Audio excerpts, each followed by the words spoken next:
कहते हैं ना कि आप कुछ लोगों को कुछ समय के लिए जो है उनको बेवकूफ़ बना सकते हैं, पर सभी समय के लिए सभी को बेवकूफ़ नहीं बनाया जा सकता। ये बात आज सच साबित हो रही है।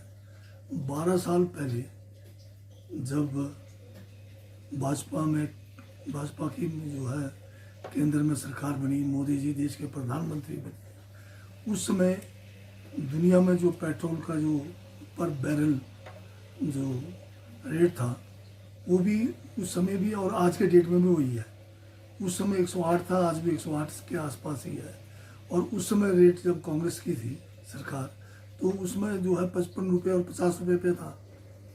परंतु जैसे ये सरकार में आए ये हर साल इसको बढ़ाते गए और आज जो है 100 से ऊपर पार हो गया।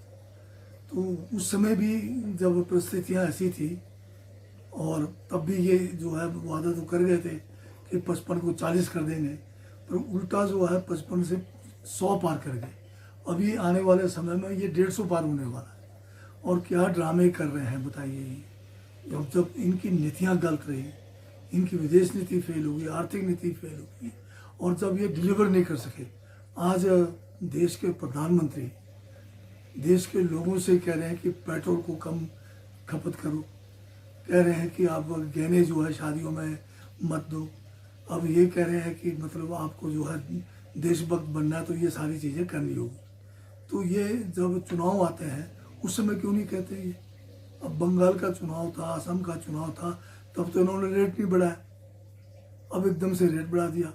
और वही है बार बार अब हम कह रहे हैं कि देश का आज जिस तरह से दुर्दशा भाजपा के गलत नीतियों के कारण हुआ है वो आज तक के इतिहास में कभी नहीं हुआ है। और ये देश भुगत रहा है और आने वाले समय में भी देश को भुगतना पड़ेगा। यही सबसे बड़ी विडंबना हमारी है। आज ना तो हमारे पास कोई सार्थक नेतृत्व है, ना ही कोई ऐसी नीतियां हैं जिससे देश को अब जिस कंगाली के स्तर पर, जिस भूखमरी के स्तर पर ये मोदी राज ने लाया है उससे निकलने का कोई अब तरीका नज़र नहीं आ रहा है। और हिमाचल की बात करें, ठीक हिमाचल में अब जो है टूरिज़्म पीक पर है। उस समय जो है इस किस्म के जो है रेट्स आपने पेट्रोल डीजल के बढ़ा दिए। सेब सीज़न हमारा आ रहा है, पहले ही हमें मौसम की मार पड़ी है, अब मौसम के मार के ऊपर जो केंद्र सरकार की गलत नीतियों की मार पड़ने वाली है।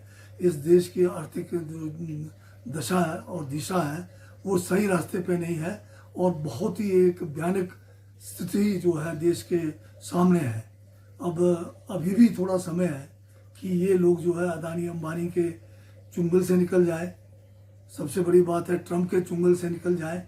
और जो कांग्रेस के समय में विदेश नीतियाँ बनी थी, जो डॉक्टर मनमोहन सिंह जी जब देश के प्रधानमंत्री थे उस समय की जो आर्थिक नीतियाँ बनी थी उन पे दोबारा से विचार करने की ज़रूरत है, उनको इम्प्लीमेंट करने की ज़रूरत है। तभी जाके हम जो है इंटरनेशनल लेवल पर भी और अपने देश के अंदर भी जो है एकता और अखंडता को बनाए रख सकते हैं। लगने वाली वो तो तकरीबन जो है 2 किस्म की इमरजेंसियाँ हैं।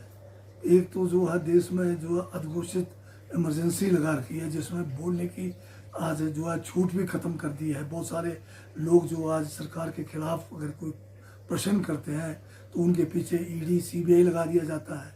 वो तो पहले से ही चला हुआ। अब जो आर्थिक जो एक इमरजेंसी की बात हो रही है वो भी अघोषित है और लग भी चुका है तकरीबन, क्योंकि अब सरकार अपने आप मान रही है कि पेट्रोल के दाम बढ़ गए हैं और बढ़ाए जा रहे हैं। जनता से वो क्या कहते हैं निवेदन कर रहे हैं कि पेट्रोल कम खर्च करो। इसी तरह से कह रहे हैं कि आप जो है गहने जो है सोना चांदी जो है शादी मत करो, शादियों में ये सामान मत दो।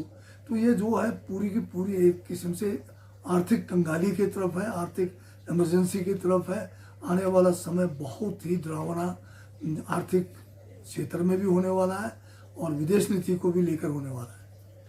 अगर हम जनता पार्टी को लेकर मिलियन उसमें आगे है, क्या ये गुस्सा है लोगों में इस तरह का जो एकदम तुरंत इतना? ये तो अभी एक टिप्पणी जो हमारे सुप्रीम कोर्ट के मुख्य न्यायाधीश उन्होंने की एक केस के बीच में, तो वो जो है युवाओं को जो है एक किस्म से एक ऐसा सबक इन्होंने बताया कि देश की सोच क्या है।